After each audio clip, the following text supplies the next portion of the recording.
You know exactly what you need to do to move your life forward. But when it's time to act, you stall. The issue isn't knowledge, it's execution. And the reason you struggle is simpler than you think. Every time you sit down to work, a wave of resistance appears. That resistance shows up right before you do anything meaningful. It's like your brain is wired to make doing the right thing feel the hardest. The real enemy isn't laziness, it's boredom. And that boredom fuels every escape route your brain uses. Your phone, your notifications, your endless distractions. Your brain doesn't judge absolute value. It compares everything based on contrast. Just like your eyes adjust to light, your motivation adjusts to stimulation. The more you feed your brain high-stimulation distractions, the harder real work feels. Your brain adapts to easy dopamine, making difficult tasks feel painful by comparison. The brutal solution? Starve your brain of distractions entirely. Cut off every exit.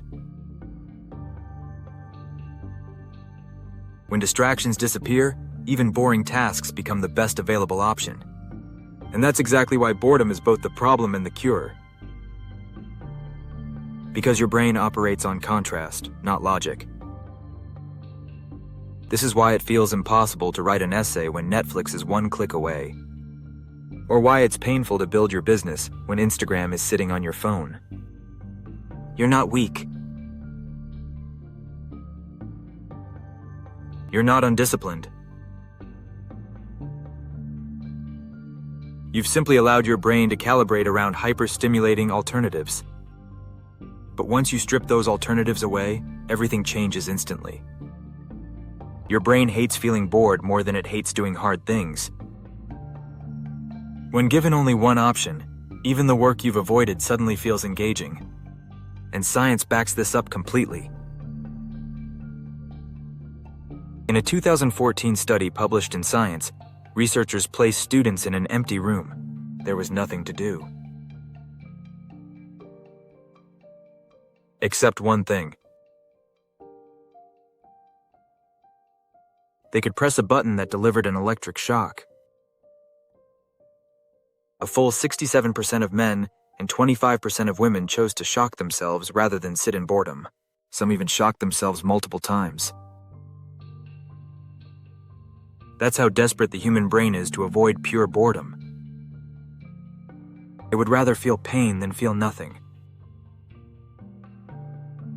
This tells you everything you need to know about why procrastination feels so powerful. The problem isn't the work. It's the infinite backdoors your brain keeps open to escape the work. Now here's where most people get it wrong. They keep trying surface-level hacks to fight procrastination. Timers, apps, motivation videos, positive thinking. None of them touch the real issue. Because the problem isn't that you don't know what to do. The problem is that you have too many alternatives competing for your attention. Your brain always takes the path of least resistance. And when highly stimulating distractions are sitting inches away, you lose before you even start. That's why the solution is brutal simplicity. Eliminate backdoors. When you have zero alternative options, your brain has no choice but to engage with the task. It's not willpower, it's design. This isn't a new concept. Solitary confinement has been used for centuries as punishment because boredom is deeply uncomfortable. The mind demands stimulation. When no stimulation exists, it will make the task in front of you stimulating by default. This is why sitting in a room with nothing but your work is so effective. You force your brain to recalibrate. You starve it of artificial dopamine. And once the artificial stimulation disappears, the boring task becomes the most interesting option left. This happens fast. Unlike slow dopamine detoxes that require weeks or months, environmental elimination works instantly, because the brain adapts in real time to the environment it's placed in. When I lived in a tiny 900 square foot apartment, broke, isolated, and bored, my creativity exploded. There was nothing else to do except work. Editing videos became entertainment because there were no alternatives. That's not a coincidence. It's environmental leverage. By removing other options, I made progress inevitable. Your brain will do anything to avoid boredom, even lean into the very work you've been avoiding. This is your first leverage point, forced environmental boredom. Delete the exits. Cut off your distractions. Create conditions where your only option is action. The moment you do, your brain will adjust. And once you experience that shift, everything changes. Suddenly, difficult work feels lighter because it becomes your primary stimulation source. This is how you trick your brain to want the hard things. You don't motivate yourself into action. You structure your environment into action. The second leverage point is contrast manipulation. Your brain experiences every task relative to the stimulation baseline you've set. If your baseline is hours of scrolling, gaming, and dopamine spikes, anything productive feels brutally painful by comparison. But when you lower that baseline, even simple tasks start to feel rewarding.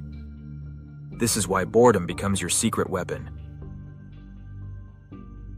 The longer you sit without distractions, the more even basic work feels engaging. Contrast flips. The same way a dimly lit room feels blinding after hours of darkness, hard work starts feeling desirable when compared to total inactivity. This isn't willpower, it's neurochemical recalibration. Boredom starves the dopamine system just long enough to make previously painful tasks feel like relief. And once you break that threshold, momentum builds fast. The task that once felt impossible becomes the very thing you crave doing. Because doing nothing feels worse. Here's the formula most people miss. Boredom, discomfort, action, engagement, dopamine, recalibration, momentum. You don't fight procrastination with motivation. You collapse it with contrast. And this strategy works across every area of life. Whether it's fitness, writing, studying, business, or habit change, the principle is identical. The fewer exits you allow, the more engaging the task becomes. Let me give you a tactical example. If you struggle to write, don't start with a timer or app. Instead, remove every device from your space. No phone, no browser, no entertainment within reach. Sit in front of your empty document with nothing else available. Your brain will initially resist. You'll feel frustration rising. But after a few minutes of pure boredom, your mind will grab onto the only stimulation available, writing. Suddenly, words start flowing. You flip the neural system. This is contrast leverage in action. By shrinking your stimulation baseline, you elevate the perceived reward of the very task you've been avoiding. And once that shift happens once, it becomes easier every time. Because your brain starts to associate the task itself with relief, not pain.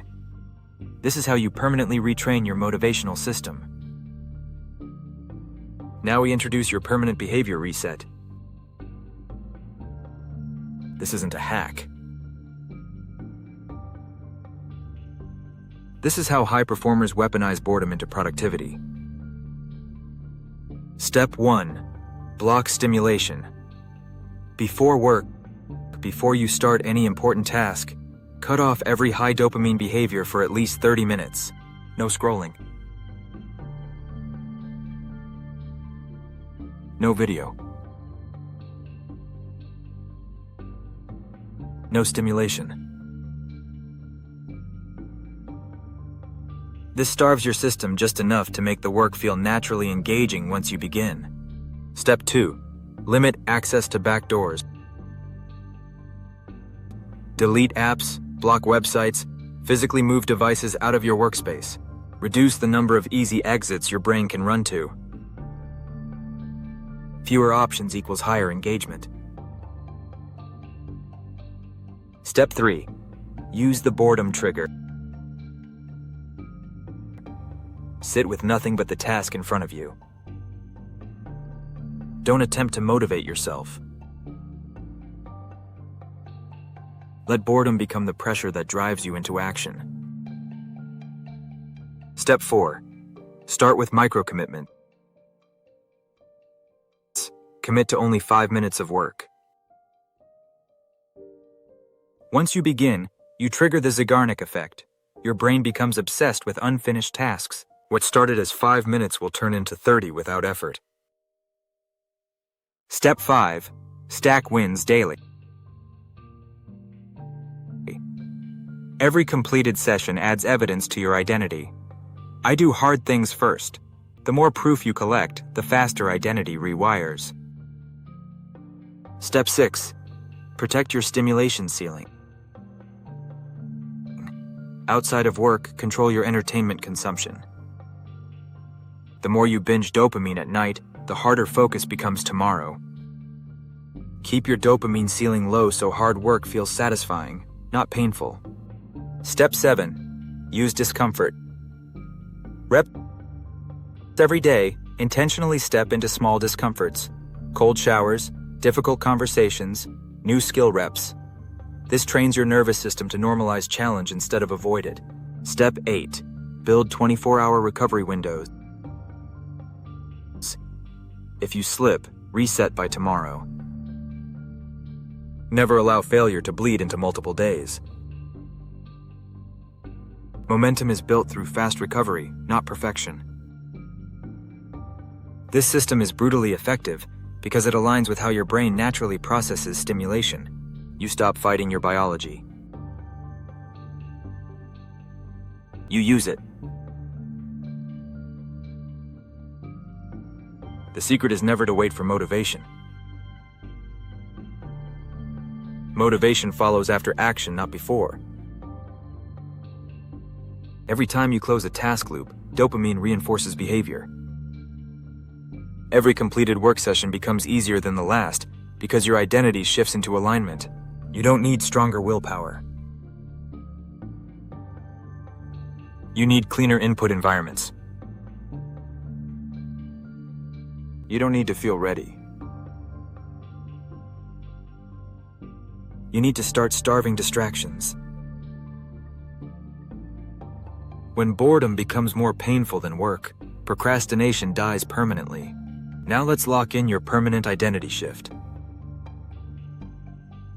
This is where most people fail. They try tactics.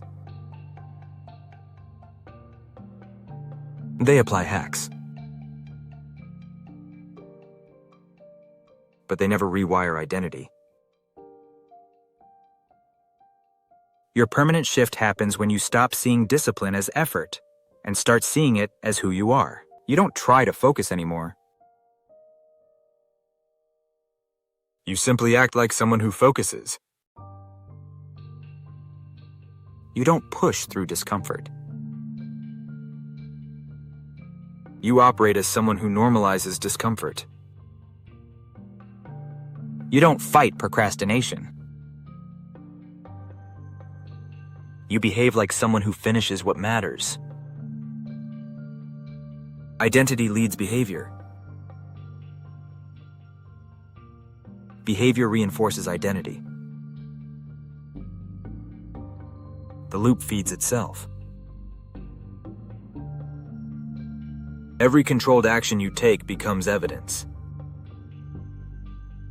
Each time you shut down distractions, you tell your brain, "This is who I am now."